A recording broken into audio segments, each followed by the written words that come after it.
नमस्कार मित्रों, जय हिंद, वंदे मातरम। पीसीएस एडुकेयर के करंट अफेयर सेक्शन में मैं चंद्रवर्धन आपका हार्दिक अभिनंदन करता हूं। आज हम लोग देखने वाले हैं वीकली करंट अफेयर्स, जो कि है आपका 4 से 9 जनवरी का। ठीक है, लेकिन इससे पहले एक छोटा सा इंफॉर्मेशन मैं दे देता हूं। हमारा जो करंट अफेयर्स का मैगजीन है वो आ गया है, जो कि ई मैगजीन है। फिलहाल मेरे पास संसाधन नहीं है कि मैं इसको पब्लिश करवा सकूं या फिर छपवा सकूं, क्योंकि बहुत पैसे लग रहे हैं उसके लिए और मेरी कुछ खास जान पहचान भी नहीं है। लेकिन ये ई मैगजीन आप लोग ले सकते हैं। ठीक है, ये आपका पीसीएस एडुकेयर का मैगजीन है करंट अफेयर्स का, और आप देख सकते हैं कि इसमें मैंने आर्थिक सर्वेक्षण भी इंक्लूड किया है 2020-21 का। जनवरी 2020 का ये 21 का ये मेरा मैगजीन है, ई मैगजीन है। आप इसको यदि पाना चाहते हैं पीडीएफ फॉर्म में तो 9525360283 मेरा नंबर है। उस पर आप मैसेज कर सकते हैं मुझे। ठीक है, और ये देख सकते हैं इसमें हमारे ऑनलाइन स्टडी प्रोग्राम के बारे में भी जानकारी दी गई है। इसके बारे में भी कोई जानकारी चाहिए तो आप इसी नंबर 9525360283 पर मैसेज मुझे कर सकते हैं। ठीक है, जिसमें आपको पीडीएफ नोट्स दिए जाएंगे। करंट अफेयर्स का नोट्स जो है आपका 50 रुपये प्रति माह होगा। तो जनवरी का जो मैगजीन है वो आप सिर्फ 50 रुपये में प्राप्त कर सकते हैं। बिहार स्पेशल नोट्स चाहिए यदि जीएस का तो 500 रुपये में आपको मिल जाएंगे। और पीएससीएस का संपूर्ण कोर्स जो है वो आप 3000 रुपये में कर पाएंगे। और इसमें बीपीएससी का भी कोर्स है, जो कि आप मात्र 2500 रुपये में कर सकते हैं बीपीएससी 67th के लिए। ठीक है, बस व्हाट्सएप कीजिए, सैंपल नोट्स पढ़िए और यदि अच्छा लगे तो बस पेमेंट करके और जुड़ जाइए। ठीक है, तो ये आपका 1 से 4 जनवरी का जो है इसमें वो आपका दिया हुआ है, वो मेरा हैंड रिटन है। ठीक है, हाथ से लिख करके मैंने बनाया था 1 से 4 जनवरी तक का। ठीक है, और उसके बाद का जितना भी करंट अफेयर्स है वो सब आपका प्रिंटेड मिलेगा। ठीक है, देख सकते हैं ये प्रिंटेड नोट्स है। ठीक है, और इसमें जो है आपका वन लाइनर भी मिलेगा। देखिए ये वन लाइनर्स है, जो कि 1 से 4 तारीख का है। ये वन लाइनर्स है। ठीक है, और हर सप्ताह में आपको डिस्क्रिप्टिव नोट्स भी मिलेंगे। ये देख रहे हैं आप, यहाँ पर डिस्क्रिप्टिव नोट्स है। और अभी मैं जो वीडियो बनाऊंगा उसमें भी आपको डिस्क्रिप्टिव नोट्स दिखेंगे। सेम यही मैं बनाने वाला हूँ अभी। और इसमें भी इसी में जो है आपको ये वन लाइनर्स नोट्स भी मिलेंगे। ठीक है, तो आपका कोई भी एग्जाम हो, यूपीएससी हो, पीसीएस हो, स्टेट पीसीएस हो, आपका बीपीएससी हो, यूपीपीएससी हो, कोई भी एग्जाम हो, तो आप आसानी से ये करंट अफेयर्स यूज कर सकते हैं। ठीक है, आपका रेलवे का एग्जाम हो, एसएससी का एग्जाम हो, उस सब में जो आपका वन लाइनर पूछा जाता है, ठीक है, वो भी इसमें इंक्लूडेड है, वन लाइनर भी। और हर तरह का आपका फिगर वगैरह के साथ जो है दिया हुआ है सारा जानकारी।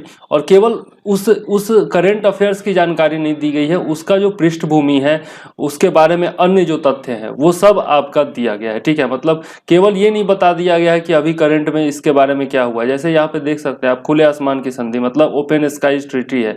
ठीक है, तो रूस जो है उसने भी जो है, अमेरिका तो पहले ही हट चुका है और रूस भी इससे हटने की घोषणा कर रहा है। ठीक है, तो ओपन स्काई संधि क्या है इसके बारे में पूरी की पूरी जानकारी इसमें दी गई है ना।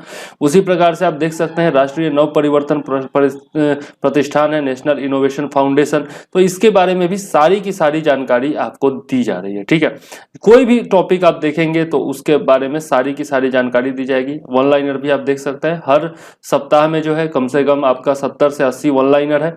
तो आपका टोटल मिला करके मेरे हिसाब से 400 के आसपास वन लाइनर टोटल होगा पूरे जनवरी भर में। ठीक है, तो 400 वन लाइनर्स काफी होते हैं, इससे बाहर से क्वेश्चन नहीं पूछे जाते। और ये जो नोट्स तैयार किए गए हैं, कोई भी यूट्यूबर या फिर कोई भी खुद से तो करता नहीं है, तो बहुत ही आपका रिलायबल सोर्सेज से ये लिए गए हैं और बहुत ही मेहनत से तैयार किए गए हैं, जैसा आप लोग देख सकते हैं। ठीक है, तो इसमें जो है किसी किसी सप्ताह में 100 भी है। ठीक है, और ये सारा मैंने खुद से तैयार किया है। तो आप लोग यदि चाहें तो ये नोट्स ले सकते हैं। बस इतना ही बताना था।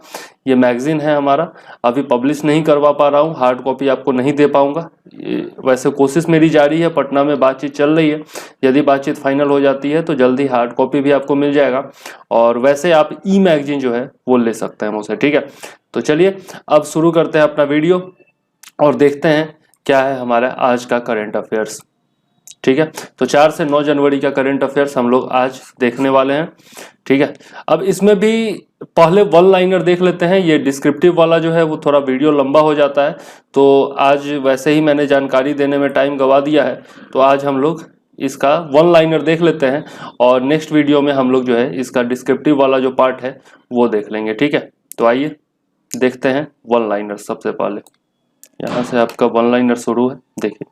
हाँ, तो पहला जो पॉइंट है वह यह है कि दिल्ली उच्च न्यायालय की वरिष्ठतम न्यायाधीश न्यायमूर्ति हेमा कोहली को तेलंगाना उच्च न्यायालय का नया मुख्य न्यायाधीश नियुक्त किया गया है। वह तेलंगाना हाईकोर्ट की चीफ जस्टिस के रूप में शपथ लेने वाली पहली महिला है। अब ये इंपॉर्टेंट न्यूज नहीं था, लेकिन चूंकि पहली महिला है तेलंगाना हाईकोर्ट की चीफ जस्टिस बनने वाली, तो यह इंपॉर्टेंट हो जाता है। कोई भी प्रथम जो होता है देश भर में और किसी राज्य में, तो वो इंपॉर्टेंट हो जाता है, पूछा जा सकता है। केंद्र सरकार ने हाल ही में लद्दाख की भाषा, संस्कृति और जातीयता के संरक्षण तथा भूमि, नौकरियों और विकास परियोजनाओं में स्थानीय लोगों की भागीदारी से संबंधित मुद्दों को हल करने के लिए एक समिति गठित करने का निर्णय लिया है। अब यहां से इंपॉर्टेंट पॉइंट शुरू होता है कि समिति का नेतृत्व कौन करेंगे। तो समिति का नेतृत्व गृह राज्य मंत्री किशन रेड्डी करेंगे। ठीक है, जी किशन रेड्डी इनका नाम है। तो यहां से एक क्वेश्चन ये भी हो गया कि आखिर गृह राज्य मंत्री कौन है, तो जी किशन रेड्डी हैं। इस समिति में लद्दाख स्वायत्त पहाड़ी विकास परिषद, केंद्र सरकार और लद्दाख प्रशासन के प्रतिनिधि शामिल होंगे। तो समिति में सदस्य कौन कौन होंगे और अध्यक्ष कौन होंगे, यह याद रखिएगा। ठीक है, आगे देख लेते हैं। वैज्ञानिक तथा औद्योगिक अनुसंधान परिषद CSIR की राष्ट्रीय एरोस्पेस प्रयोगशाला नेशनल एरोस्पेस लेबोरेटरी के वैज्ञानिकों ने कोरोना महामारी के दौरान चिकित्सा पेशेवरों के साथ मिलकर स्वदेशी तकनीक से डिजाइन किया गया नॉन इन्वेसिव वेंटिलेटर स्वस्थ वायु बनाया था। इस वेंटिलेटर में कुछ अतिरिक्त विशेषताएं शामिल की गई हैं। यह जो वेंटिलेटर है इसके बारे में पहले बता चुका हूं, यह बनाया तो बहुत पहले गया था स्वस्थ वायु, लेकिन अब इसमें कुछ जो है अतिरिक्त विशेषताएं शामिल की गई हैं, कुछ स्पेशलिटी जो है वो बढ़ाई गई हैं। तो इसमें जो है HEPA फिल्टर का प्रयोग किया गया है। ठीक है, अब ये फिल्टर क्या होता है, तो HEPA फिल्टर जो होता है ऐसा फिल्टर है जिसमें वायु कणों को साफ करने की अद्भुत क्षमता होती है। तो जो एयर में जो छोटे छोटे पार्टिकल्स होते हैं या गंदगी होती है उसको साफ करने की इसमें क्षमता होती है। ठीक है, तो इसका प्रयोग वेंटिलेटर में किया गया है। ठीक है, आगे देख लेते हैं। संजय कपूर को अखिल भारतीय शतरंज संघ AICF All India Chess Federation का अध्यक्ष चुना गया है। अखिल भारतीय शतरंज संघ भारत में शतरंज खेल के लिए एक केंद्रीय प्रशासनिक निकाय है जिसकी स्थापना 1951 में की गई थी। साथ ही यह अंतरराष्ट्रीय शतरंज संघ FIDE से संबद्ध है। एक गैर सरकारी संस्थान के रूप में अंतरराष्ट्रीय शतरंज संघ की स्थापना 20 जुलाई 1924 को पेरिस यानी कि फ्रांस में की गई थी। यह भी इंपॉर्टेंट पॉइंट है। विश्व भर में प्रत्येक वर्ष 20 जुलाई को अंतरराष्ट्रीय शतरंज दिवस के रूप में मनाया जाता है। ठीक है, देखिए करंट अफेयर्स सब लोग बनाते हैं, बहुत सारे लोग वीडियोज बनाते हैं, बहुत सारे मैगजीन्स भी आते हैं, बहुत सारे ऐसे लोग भी मैगजीन निकालते हैं जिनको मतलब कोई मतलब नहीं होता, किसी का छाप करके कि इधर से भी बना दिया। लेकिन करंट अफेयर जो आप पढ़ते हैं तो आप इस तरीके से पढ़ा करिए, जैसे आपका मेन न्यूज यही था कि संजय कपूर को अखिल भारतीय शतरंज संघ का अध्यक्ष चुना गया है। अधिकतर लोग जो है केवल इतना बता करके इस पर क्वेश्चन बना देंगे, वीडियो बना देंगे और उसको 1-2 लाख लाइक्स मिल जाते हैं।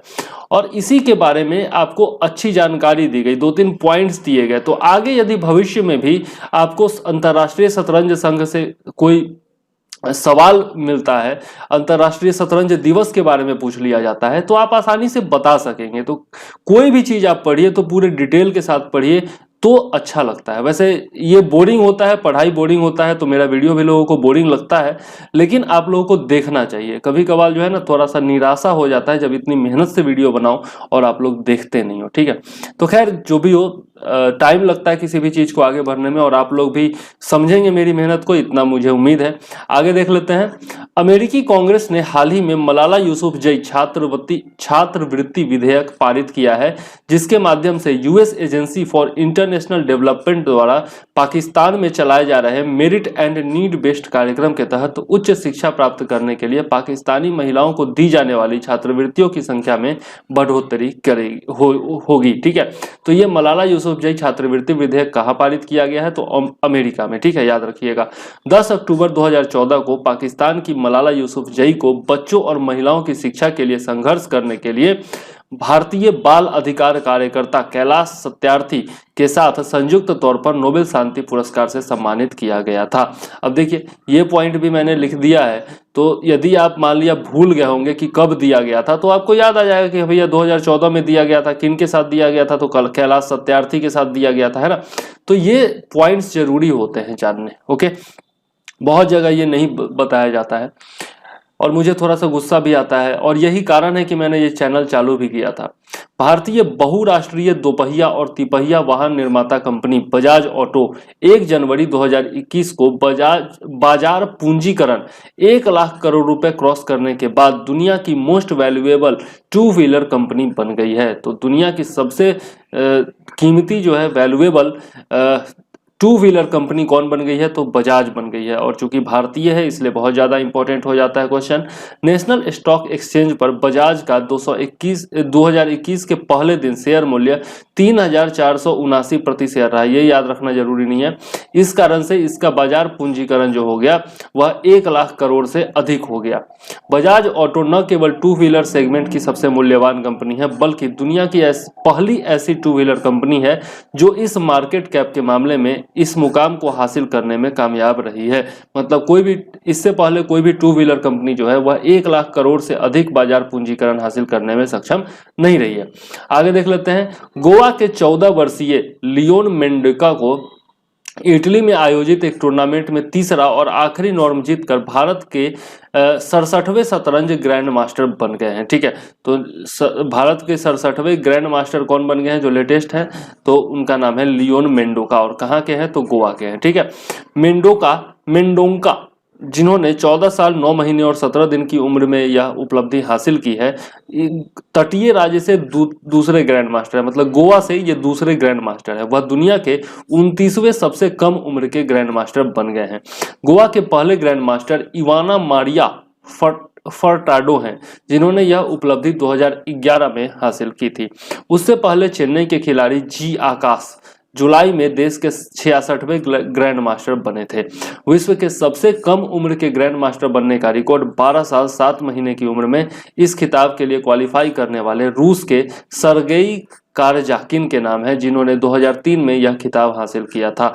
तो सबसे कम उम्र के ग्रैंड मास्टर कौन है और कहाँ के हैं, यह भी याद रखिएगा। ग्रैंड मास्टर FID मतलब अंतरराष्ट्रीय शतरंज महासंघ द्वारा प्रदान किए जाने वाला एक टाइटल है। यह एक सर्वोच्च खिलाड़ी टाइटल है जिसे शतरंज खिलाड़ी विश्व चैंपियन से अलग हासिल कर सकता है। मतलब यह विश्व चैंपियनशिप का अंग नहीं होता है। ठीक है, आगे देख लेते हैं। उत्तर प्रदेश सरकार किसानों के जीवन को बेहतर बनाने के लिए जल्द ही किसान कल्याण मिशन लॉन्च करने वाली है, और हो सकता है अब तक लॉन्च भी हो गया हो। इस मिशन का उद्देश्य संतुलित तरीके से उर्वरकों का उपयोग कर कृषि लागत को कम करने के बारे में किसानों के बीच जागरूकता पैदा करना है। तकरीबन 3 सप्ताह लंबे इस अभियान के दौरान उत्तर प्रदेश के ग्रामीण क्षेत्रों के 350 ब्लॉक्स को कवर किया जाएगा।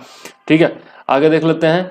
उच्चतम न्यायालय ने लुटियंस दिल्ली में सेंट्रल विस्टा परियोजना को मिली पर्यावरण मंजूरी और भूमि उपयोग में बदलाव की अधिसूचना को मंगलवार को बरकरार रखा और राष्ट्रपति भवन से लेकर इंडिया गेट तक 3 किलोमीटर के क्षेत्र में प्रस्तावित इस महत्वाकांक्षी योजना का रास्ता साफ कर दिया।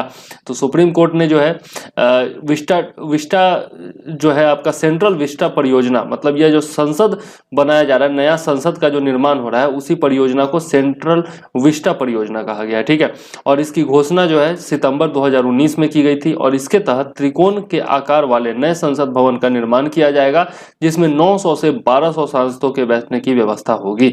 इसका निर्माण अगस्त 2022 तक पूरा हो जाना है। 10 दिसंबर को प्रधानमंत्री नरेंद्र मोदी ने परियोजना की आधारशिला रखी थी। ठीक है, इसका निर्माण कब तक पूरा होना है, 2022 तक लक्ष्य है। ठीक है, और 900 से 1200 लोगों के बैठने की क्षमता होगी, सांसदों के बैठने की क्षमता होगी, तो याद जरूर रखिएगा। ठीक है, आगे देख लेते हैं। चीन में उइगर मुसलमानों पर हो रहे अत्याचार की निगरानी के लिए जापान ने 5 आइज गठबंधन के साथ मिलकर काम करने पर सहमति जताई है। तो यह 5 आइज गठबंधन क्या है देख लेते हैं। यह 5 देशों की एक प्रभावशाली खुफिया नेटवर्क है जिसमें ऑस्ट्रेलिया, ब्रिटेन, कनाडा, न्यूजीलैंड और अमेरिका शामिल है। ठीक है। फाइव आइज गठबंधन, ये सारे देशों का नाम याद रखिएगा। फाइव आइज गठबंधन में कौन कौन से देश शामिल हैं। फाइव आइज गठबंधन की उत्पत्ति की पृष्ठभूमि अटलांटिक चार्टर में देखी जा सकती है, जिसे विश्व युद्ध के बाद मित्र देशों के साझे लक्ष्य को पूरा करने के लिए अगस्त 1941 में जारी किया गया था। तो यहाँ पर विश्व युद्ध लिखा गया है, द्वितीय विश्व युद्ध ये होना चाहिए, ठीक है।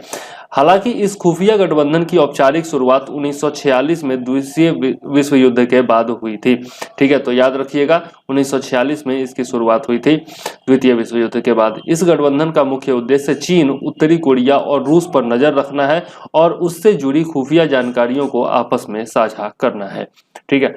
नेक्स्ट पॉइंट देख लेते हैं। धान की फसल में ब्लास्ट रोग को नियंत्रित करने के लिए किसानों को अधिक नाइट्रोजन का उपयोग न करने की सलाह दी गई है। अब धान का ब्लास्ट रोग जो होता है वह मैग्नापोर्थ ओरिजा नामक फंगस के कारण होता है, ठीक है। इंपॉर्टेंट पॉइंट है, याद रखिएगा। आगे देख लेते हैं। तमिलनाडु के थेनी जिले के एक पंजीकृत किसान संगठन ने अंगूर की प्रजाति कम्बम पनीर थ्रचाई को भौगोलिक संकेतक दिए जाने की मांग की है, ठीक है। तो तमिलनाडु के थेनी जिला याद रखिएगा, और अंगूर की प्रजाति है ये कम्बम पनीर थ्रचाई, ठीक है, यह भी याद रखिएगा। ओके, जीआई संकेतक दिए जाने की मांग की गई है इसके लिए, और हो सकता है कि दे भी दिया जाए, तो फिर से न्यूज आएगा, हम लोग इसके बारे में और डिटेल में पढ़ेंगे। गोवा में मेलोम बचाओ सेव मेलोम अभियान ने मशहूर हस्तियों से लेकर राजनेताओं तक का ध्यान अपनी ओर खींचा है। तो मेलोम बचाओ सेव मेलोम अभियान जो है वह गोवा में चलाया जा रहा है, याद रखिएगा। मोलेम जंगल गोवा के पश्चिमी घाट के किनारे घने सदाबहार और अर्ध सदाबहार वन है। यहाँ बाघ, तेंदुए, गौर और पक्षियों की 200 से अधिक प्रजातियां निवास करती है। गोवा के महाडेई वाइल्ड लाइफ सेंचुरी, ठीक है, में रोशनी देने वाला मशरूम की प्रजाति माइसेना जीनस पाया जाता है। तो सबसे पहला तो यहाँ पर पॉइंट ये बना कि महाडेई वाइल्ड लाइफ सेंचुरी कहाँ है, तो गोवा में है, ठीक है। दूसरा क्या हो गया कि माइसेना जीनस क्या है, तो यह मशरूम की प्रजाति है, और यह कहाँ पाई जाती है, तो महाडेई वाइल्ड लाइफ सेंचुरी में पाई जाती है। तो 3-4 क्वेश्चन इसी से बन गए। इस सेंचुरी को मोलेम नेशनल पार्क या महावीर वाइल्ड लाइफ सेंचुरी भी कहते हैं, ठीक है। तो 4-5 क्वेश्चन जो है एक ही पॉइंट से बन जाते हैं, किस प्रकार से वो आप देखिए, ठीक है। तो यहाँ पर केवल आपको करंट अफेयर्स का ही प्रश्न नहीं मिल रहा है, यहाँ पर स्टैटिक जी का भी प्रश्न आपका हो रहा है। अब देख लेते हैं मोलेम नेशनल पार्क के बारे में। तो पश्चिमी घाटों में स्थित मोलेम राष्ट्रीय उद्यान 240 वर्ग किलोमीटर में फैला हुआ है। मोलेम राष्ट्रीय उद्यान में कदम्ब राजवंश के कई मंदिर भी स्थित हैं। 1969 में इसे वन्यजीव अभयारण्य घोषित किया गया था और इसका नाम बदलकर भगवान महावीर अभयारण्य कर दिया गया था। 107 वर्ग किलोमीटर में फैले अभयारण्य का मुख्य क्षेत्र का नाम 1978 में मोलेम नेशनल पार्क कर दिया गया था, ठीक है।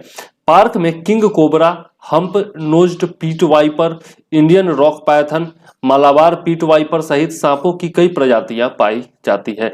मोलेम राष्ट्रीय उद्यान में पक्षियों की भी कई प्रजातियां पाई जाती हैं, जिनमें शामिल हैं fairy bluebird, bagtail, three toed king fisher, drongo, golden oriole, great Indian hornbill इत्यादि। यहाँ पर तितलियों की कई प्रजातियां पाई जाती हैं, जिसमें शामिल हैं blue Mormon, crimson rose, tailed jay, Malabar tree nymph, Tamil yeoman, plain tiger और लाइम बटरफ्लाई इत्यादि। तो ये एक्स्ट्रा जानकारी मैंने दी है, ये कुछ खास याद रखने की जरूरत नहीं है। ये याद रखिएगा ग्रेट इंडियन हॉर्नबिल भी जो है यहाँ पर पाया जाता है मोलेम राष्ट्रीय उद्यान में। आगे देख लेते हैं। अब छोटे छोटे पॉइंट्स हैं ये सब क्वेश्चन के रूप में। केंद्रीय मंत्रिमंडल ने हाल ही में भारत और किस देश के बीच निर्दिष्ट कुशल कामगारों की सहभागिता से जुड़े समझौता ज्ञापन पर हस्ताक्षर को मंजूरी दी है? तो जापान के साथ भारत ने समझौता किया है कुशल कामगारों के लिए, ठीक है। आगे देख लेते हैं। जिस राज्य सरकार ने किसान सूर्योदय योजना लागू की है, तो गुजरात सरकार ने किसान सूर्योदय योजना लागू की है। हाल ही में किस देश ने मृत्यु दंड को समाप्त कर दिया है, तो कजाकिस्तान में। ये इंपॉर्टेंट पॉइंट बनता है, ठीक है, याद रखिएगा।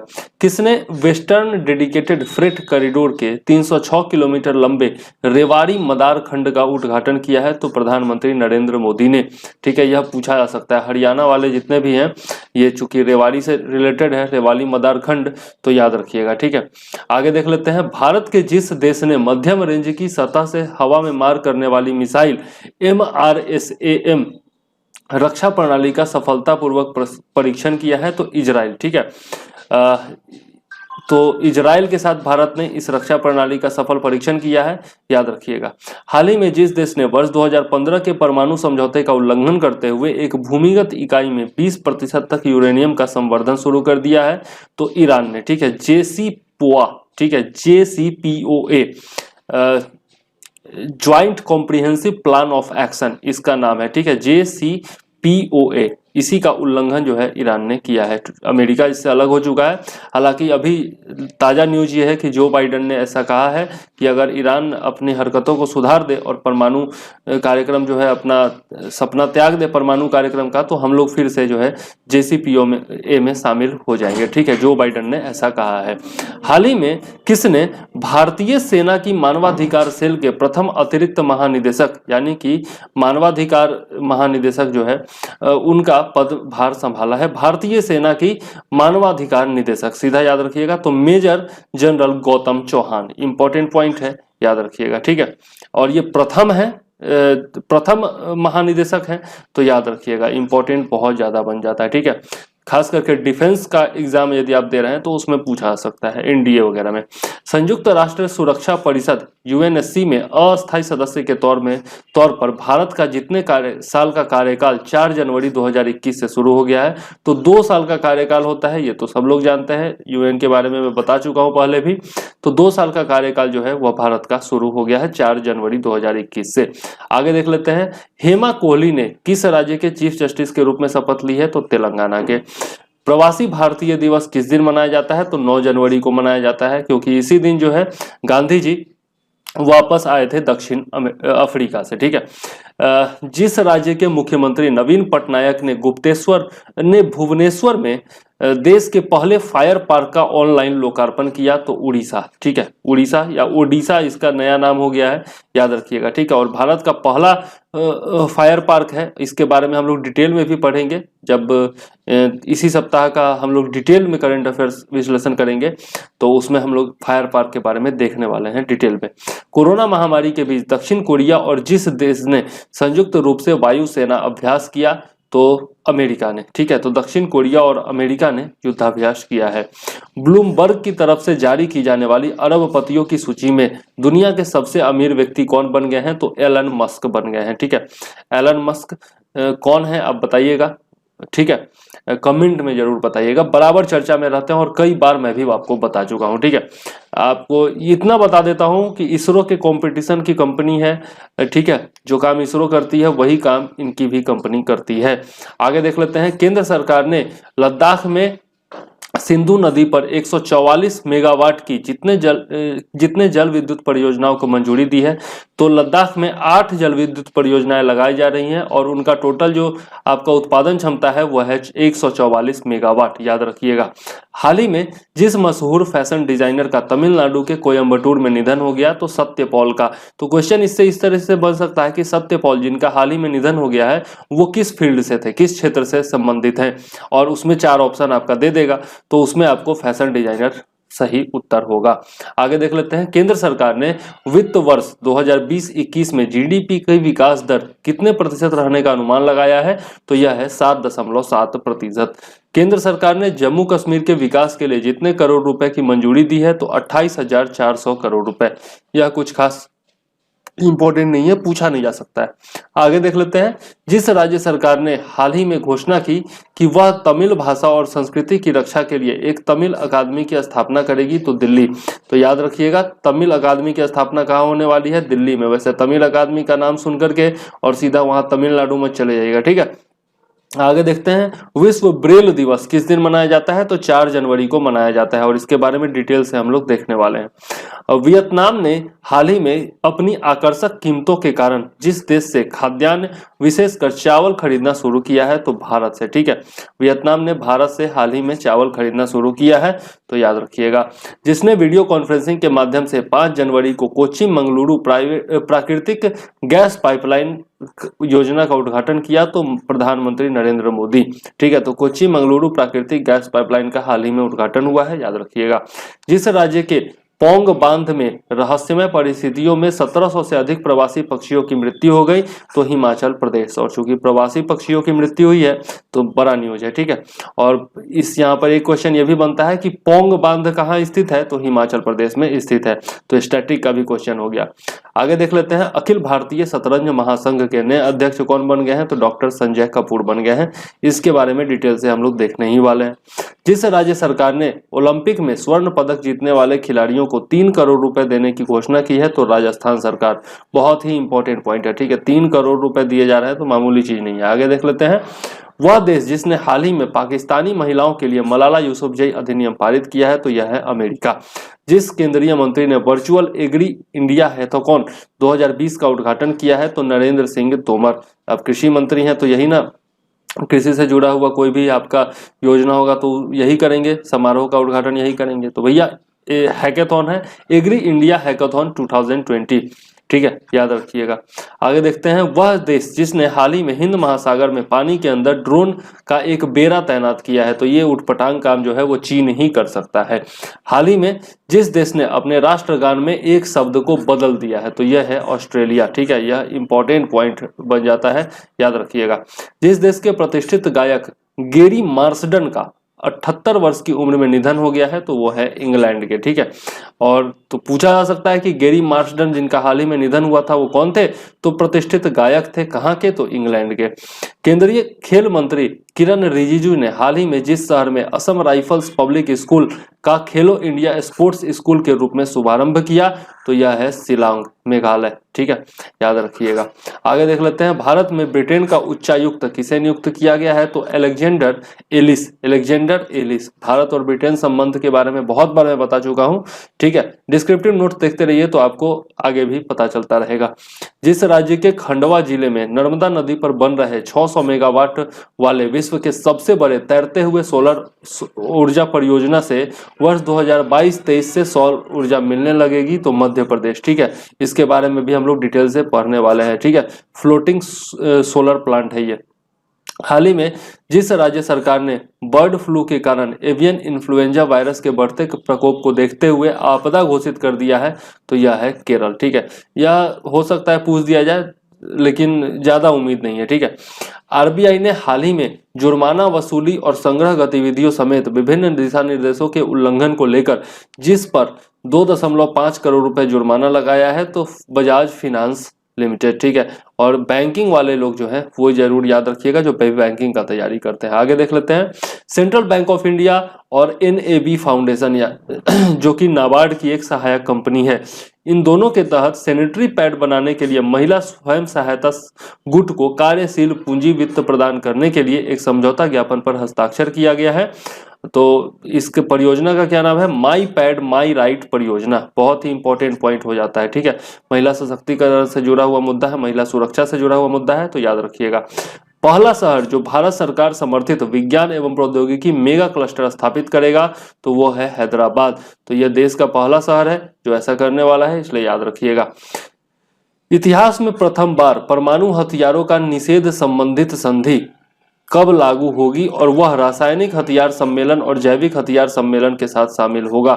22 जनवरी 2021 को यह होने वाला है, तो हो चुका होगा, अभी तो हम लोग लेट से बना रहे हैं वीडियो, ठीक है। तो याद जरूर रखिएगा, इसका नाम क्या है, परमाणु हथियारों का निषेध संबंधी संधि, और यह सबसे बड़ा होगा। इतिहास में पहली बार सबसे बड़ा संधि यह होने वाला है। राष्ट्रीय युवा संसद महोत्सव 2021 का आयोजन 12 जनवरी को किस अवसर पर किया जाता है, तो राष्ट्रीय युवा दिवस के अवसर पर किया जाता है 12 जनवरी को, ठीक है, याद रखिएगा। 12 जनवरी को क्या हुआ था यह भी आप जरूर से जरूर बताइएगा, बहुत ही महत्वपूर्ण इंसान का जन्मदिन है उस दिन। भारत का पहला इंडोर स्की पार्क कहाँ विकसित किया जाएगा, तो कुफरी हिमाचल प्रदेश में विकसित किया जाएगा, ठीक है।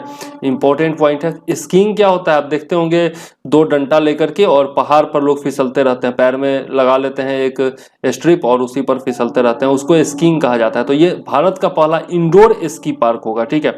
तो यह कुफरी हिमाचल प्रदेश में स्थापित होगा, याद जरूर रखिएगा, पहला है इसलिए इंपॉर्टेंट है। खास करके HP वाले तो जरूर याद रखिएगा, हिमाचल प्रदेश वाले। नवंबर 2021 में ग्लासगो शहर में होने वाले संयुक्त राष्ट्र COP26 जलवायु सम्मेलन के पूर्णकालिक अध्यक्ष कौन होंगे, तो आलोक शर्मा जी होंगे। और नाम से ही पता चल रहा है कि भारतीय हैं, ठीक है। तो आलोक शर्मा याद रखिएगा नाम। और कहाँ हो रहा है यह सम्मेलन, तो ग्लासगो शहर में हो रहा है, यह भी याद रखिएगा, ठीक है। आगे देख लेते हैं पश्चिम बंगाल सरकार की नई योजना जिसके तहत अगले 5 वर्षों तक वरिष्ठ नागरिकों के लिए मोतियाबिंद का ऑपरेशन और मुफ्त में सभी के लिए नेत्र उपचार प्रदान किया जाएगा। तो इसका नाम है चोखेर आलो। चोखेर आलो वेस्ट बंगाल का जो एग्जाम देते हैं बिल्कुल याद रखिएगा। आगे देख लेते हैं राज्य सरकार की निर्देशिका में डिजिटल प्रवेश देने के लिए पंजाब सरकार का नया मोबाइल ऐप कौन सा है, तो नाम है डिजी नेस्ट। डिजी नेस्ट। आगे देख लेते हैं ओडिशा के मुख्यमंत्री नवीन पटनायक ने 9 जनवरी को कहां पर स्वच्छ बिंदुसार पहल की शुरुआत की है, तो भुवनेश्वर में, ठीक है। स्वच्छ बिंदुसार पहल कहां से संबंधित है, तो ओडिशा से, याद रखिएगा। नव विकसित तटीय अनुसंधान पोत जिसे चेन्नई पोर्ट ट्रस्ट पर राष्ट्र को समर्पित किया गया है, तो नाम है सागर अन्वेषिका। इसके बारे में हम लोग डिटेल में देखने वाले हैं। पाकिस्तान का स्वदेशी रूप से विकसित guided multi launch rocket system जिसकी अधिकतम सीमा 140 किलोमीटर है, नाम क्या है, फतेह 1। और इसके बारे में भी हम लोग डिटेल से देखने वाले हैं। 16वें प्रवासी भारतीय दिवस सम्मेलन का विषय क्या है, तो आत्मनिर्भर भारत में योगदान। यह तो बहुत ही ज्यादा इंपॉर्टेंट है, याद रखिएगा। आगे देख लेते हैं 7 और 8 जनवरी 2021 को ग्लोबल एजुकेशनल रिसर्च एसोसिएशन के सहयोग से सेंट्रल यूनिवर्सिटी ऑफ पंजाब यानी कि भटिंडा द्वारा आयोजित किए गए आभासी एडुकॉन 2020 नामक अंतरराष्ट्रीय अखंड सम्मेलन का विषय क्या था, तो एडुकॉन 2020 का विषय था वैश्विक शांति पुनर्स्थापित करने के लिए युवाओं को परिवर्तित करना तथा शिक्षा को संशोधित करना, ठीक है। इंपॉर्टेंट है, याद रखिएगा। आगे देख लेते हैं यह कौन सा संगठन है जो 22 आधिकारिक भारतीय भाषाओं में से किसी में भी निःशुल्क भारत आईडीएन इंटरनेशनल डोमेन नेम की पेशकश करेगा, तो national internet exchange of India, ठीक है। मतलब भारत की जो जितनी भी भाषाएं हैं, 22 आधिकारिक जितने भी भाषाएं हैं, उन सब में मुफ्त में आपको इंटरनेट डोमेन नेम मिलेगा, ठीक है। इंटरनेट आपको national internet exchange of India ने ऐसा कहा है, ठीक है। आगे देख लेते हैं भारतीय साड़ी को एक समकालीन मोड़ देने के लिए पहचाने जाने वाले फैशन डिजाइनर जिनकी 7 जनवरी को कोयम्बटूर में मृत्यु हो गई, तो सत्यपाल, ठीक है। इसलिए इंपॉर्टेंट है क्योंकि भारतीय साड़ी को इन्होंने महत्व दिलाया था। आगे देख लेते हैं केंद्र सरकार ने लद्दाख के कारगिल और लेह जिलों में कौन कौन सी नदियों पर कुल 144 मेगावाट क्षमता वाले 8 जल विद्युत परियोजनाओं को मंजूरी दी है, तो सिंधु नदी एवं उसकी सहायक नदियां। तो टोटल 8 के बारे में तो हम लोग पढ़ चुके थे कि 8 परियोजनाएं हैं, ठीक है। लेकिन किस नदी पर है, तो सिंधु एवं उसकी सहायक नदियों के ऊपर है, ठीक है। जम्मू एवं कश्मीर केंद्र शासित प्रदेश में केंद्रीय सरकार ने जम्मू एवं कश्मीर संवर्ग को अखिल भारतीय सेवाओं के लिए किसके साथ विलय कर दिया है, तो अरुणाचल प्रदेश, गोवा, मिजोरम और केंद्र शासित प्रदेश, ठीक है, जिसे केंद्र शासित प्रदेश संवर्ग भी कहा जाता है, ठीक है। AGMUT, AGMUT देखिए आपका ए से अरुणाचल प्रदेश, जी से गोवा, एम से मिजोरम और यूटी मतलब हो गया आपका केंद्र शासित प्रदेश, यूनियन टेरिटरीज। आगे देख लेते हैं किसने लैंगिक समानता और स्वास्थ्य पर केंद्रीय बैंक की रणनीति, परियोजनाओं और कार्यक्रमों के प्रति जागरूकता बढ़ाते हुए वर्ष 2021 के शाश्वत विकास बंध सस्टेनेबल डेवलपमेंट बॉन्ड जो कि बैंक का प्राथमिक प्रायोगिक लेन देन है, इसकी घोषणा की है, तो यह विश्व बैंक है, ठीक है, जिसने आपका सस्टेनेबल डेवलपमेंट बॉन्ड की जो है घोषणा की है। इंपॉर्टेंट है, याद रखिएगा। आगे देख लेते हैं राज्यों का पहला समूह जिन्होंने वित्त मंत्रालय के व्यय विभाग द्वारा नियत मतलब रेगुलेट किए गए या निश्चित किए गए 4 नागरिक केंद्रित सुधारों में से 3 कौन कौन से, one nation one ration card, ease of doing business और शहरी स्थानिक समितियां, इन सब को पूरा कर लिया है, तो मध्य प्रदेश और आंध्र प्रदेश, ठीक है। और भी 5 टोटल राज्य अब हो गए हैं, यह लेटेस्ट न्यूज है कि 5 टोटल राज्य इसमें हो गए हैं, और इसके बारे में हम लोग जनवरी के लास्ट वाला जो मेरा वीडियो होगा उसमें हम लोग देखेंगे, ठीक है। जनवरी करंट अफेयर्स का लास्ट वाला जो पार्ट होगा, वैसे मैगजीन आप ले लेते हैं तो ये सारा पॉइंट आपको उसमें मिल जाएगा, ठीक है। तो मैगजीन ले लीजिए, मेरे हिसाब से तो वही सही रहेगा। हार्ड कॉपी आप खुद निकलवा सकते हैं, 50 रुपए का PDF आपको मिल जाएगा और आपका ज़्यादा से ज़्यादा 50 रुपया लगेगा आपका पूरा वो निकलवाने में, तो 100 रुपए में अच्छी खासी मैगजीन आपको मिल जाएगी जनवरी के करंट अफेयर्स के लिए, और कुछ भी पढ़ने की जरूरत नहीं होगी, ठीक है। आगे देख लेते हैं 100 महिलाओं का पहला बचाव दल राष्ट्रीय आपदा प्रतिक्रिया बल यानी कि NDRF में शामिल किया गया है, जिसे गंगा नदी के किनारे कहां तैनात किया जाएगा, तो उत्तर प्रदेश का गढ़मुक्तेश्वर गांव, यहाँ पर जो है एनडीआरएफ की महिला टीम को शामिल किया जाएगा, जिसमें 100 महिलाएं शामिल है, ठीक है। और यह पहला बचाव दल है एनडीआरएफ का जिसमें महिलाओं को शामिल किया गया है, 100 महिलाओं को, तो याद रखिएगा, ठीक है। तेलंगाना उच्च न्यायालय की पहली मुख्य न्यायाधीश तो न्यायमूर्ति हिमा कोहली बनी है, इंपॉर्टेंट है। वह भारतीय अमेरिकी व्यक्ति जिन्होंने अमेरिकी भूमि सेना यानी कि थल सेना होगा यहाँ पर के पहले मुख्य सूचना अधिकारी के रूप में पदभार संभाला है, तो डॉक्टर राज अय्यर, यह भारतीय मूल के हैं, तो इसलिए इंपॉर्टेंट हो जाता है, और चूंकि पहले हैं इसलिए और ज्यादा इंपॉर्टेंट हो जाता है, तो याद रखिएगा डॉक्टर राज अय्यर। किस संगठन ने 30 परिचारिकों के लिए प्रतिष्ठित राष्ट्रीय फ्लोरेंस नाइटिंगेल पुरस्कार 2020 की घोषणा की है? तो याद रखिएगा भारतीय परिचर्या परिषद यानी कि INC और इंडियन नर्स काउंसिल, और यह जो है स्वास्थ्य एवं परिवार कल्याण मंत्रालय के अंतर्गत आता है, यह भी याद रखिएगा, ठीक है। तो इतना, ये क्वेश्चन इस तरीके से पूछा जा सकता है कि राष्ट्रीय फ्लोरेंस नाइटिंगेल पुरस्कार 2020 जो है उसकी घोषणा कौन करता है, ठीक है, तो भारतीय परिचर्या परिषद। नेक्स्ट है अखिल भारतीय फुटबॉल महासंघ के पहले उप महासचिव कौन बने हैं? तो अभिषेक यादव बने हैं। और वर्तमान महासचिव कौन है इसके? तो कुशाल दास है, ठीक है। आगे याद रखिएगा, किस राज्य सरकार ने कृषि संजीवनी वैन मोटर गाड़ी प्रस्तुत की है जो मिट्टी जल परीक्षण करने के लिए कृषि क्षेत्रों तक पहुंचेगी? तो कर्नाटक सरकार ने, ठीक है। तो कृषि संजीवनी वैन जो है, या वाहन कह सकते हैं, मोटर गाड़ी कह सकते हैं, यह कर्नाटक सरकार की योजना है। किस राज्य सरकार ने सभी घरों में सस्ती LED बल्ब को उपयोग में लाने के लिए फिलामेंट फ्री स्टेट परियोजना की घोषणा की है? तो केरल। ये बहुत ही इंपॉर्टेंट है, चूंकि नवीकरणीय ऊर्जा से संबंधित है, आपका LED बल्ब बिजली बचाने से संबंधित है, पर्यावरण को इससे लाभ होने वाला है, तो यह जो है इंपॉर्टेंट हो जाता है पर्यावरण के लिए, ठीक है। आगे देख लेते हैं, भारत और किसने 50 से 70 किलोमीटर की मारक क्षमता के साथ मध्यम दूरी की सतह से हवा में मार कर सकने वाले प्रक्षेपास्त्र MRSAM रक्षा प्रणाली का सफलतापूर्वक परीक्षण किया है? तो इजराइल, ठीक है।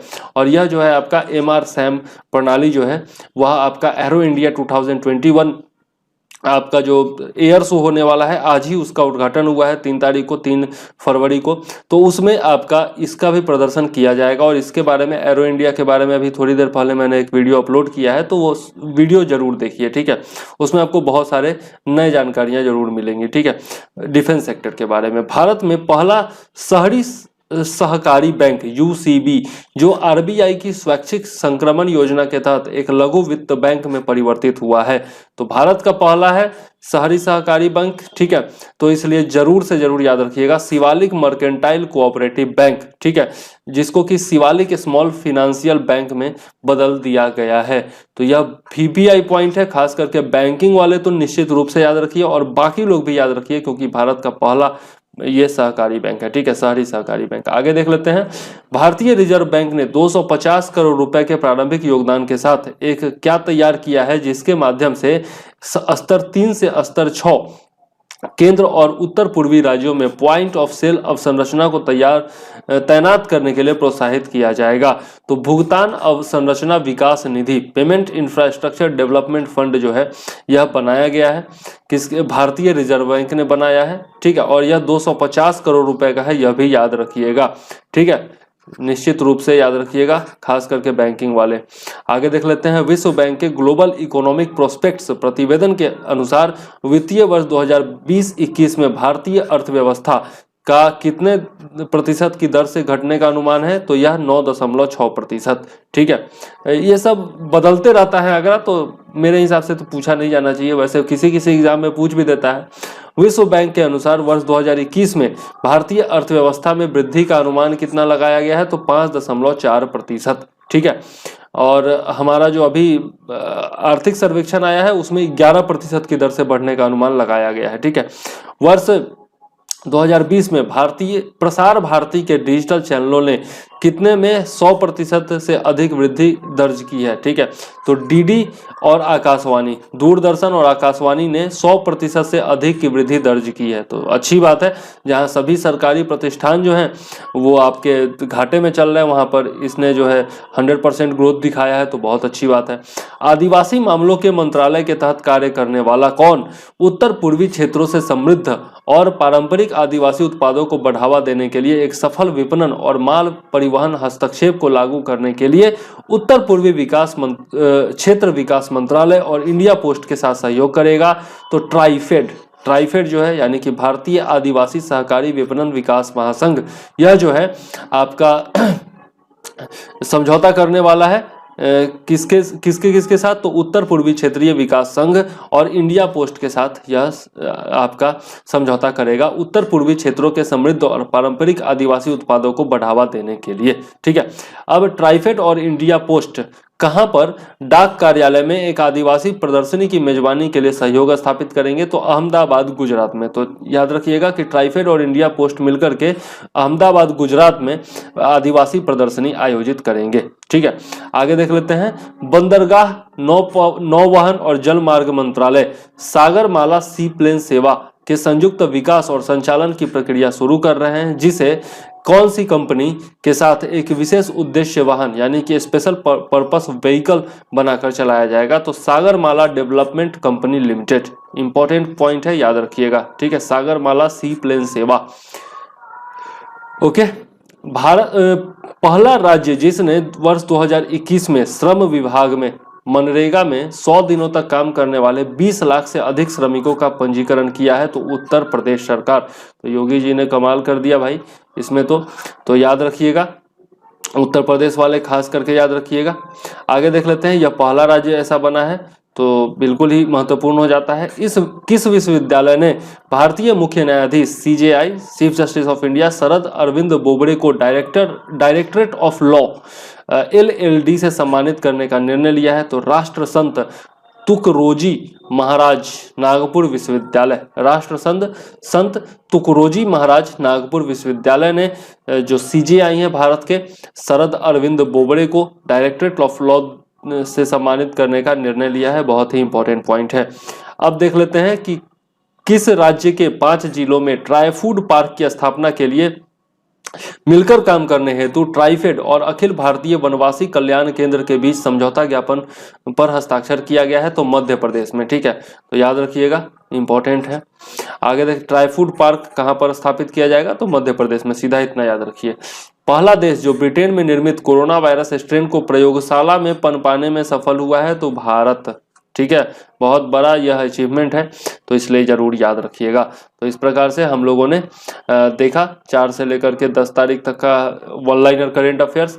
अब आगे के वीडियोज में मैं जल्दी से जल्दी कोशिश करूंगा 2 से 3 दिन में, 3 से 4 दिन में ज़्यादा से ज़्यादा जो है टोटल जनवरी का करेंट अफेयर्स का वीडियो आप लोगों को दे दिया जाए, वन लाइनर भी और उसके बाद आपका डिस्क्रिप्टिव भी। ठीक है, 1 से 4 तारीख का मैं पूरा कर चुका हूँ, वन लाइनर भी बना चुका हूँ और आपका डिस्क्रिप्टिव भी बना चुका हूँ। तो दोनों वीडियोज के लिंक मैं दे दूंगा, इसके नीचे आप लोग जरूर देख लीजिएगा। और प्लीज प्लीज प्लीज वीडियो अगर पसंद आता है तो जरूर से जरूर लाइक कीजिए। लाइक करने से ना मेरा तो उत्साह बढ़ता ही है, साथ में जो सामने वाला है जो नया नया मेरे चैनल पर आ रहा है वो लाइक का संख्या देख करके ही आता है, सब्सक्राइबर्स का संख्या देख करके ही आता है। यही सबसे बड़ी दिक्कत है, समझे। अब जब तक आएगा नहीं कोई तब तक कंटेंट कैसे देखेगा, जब तक कंटेंट नहीं देखेगा तब तक उसको पसंद कैसे आएगा। लेकिन लाइक और सब्सक्राइबर्स की संख्या कम होती है, इसलिए लोग आना ही नहीं चाहते। वो सोच लेते हैं कि ये नया चैनल है तो खराब ही होगा। ये गलत चीज़ है यार, ये मानसिकता बहुत गलत है। ठीक है, क्योंकि जो देखने वाले हैं वो जरूर से जरूर तारीफ करते हैं और लगातार वीडियो देखते हैं। तो जरूर से जरूर लाइक कर दीजिए, यदि नए हैं तो जरूर से जरूर जो है सब्सक्राइब कर लीजिए चैनल को। और यदि करंट अफेयर्स चाहिए, ये नोट्स चाहिए और आपको मैगजीन चाहिए तो 9525360283 पर मुझे व्हाट्सएप जरूर से जरूर करें, 360283 पर। ठीक है, जरूर से जरूर व्हाट्सएप कीजिए। ओके, और सब्सक्राइब करने के बाद जो है आपका घंटी का आइकॉन होगा तो वो जरूर दबा दीजिएगा, तभी आपको नोटिफिकेशन जो है सारा मिलता रहेगा। ठीक है, चलिए अब मुझे दीजिए इजाजत। जय हिंद, वंदे मातरम।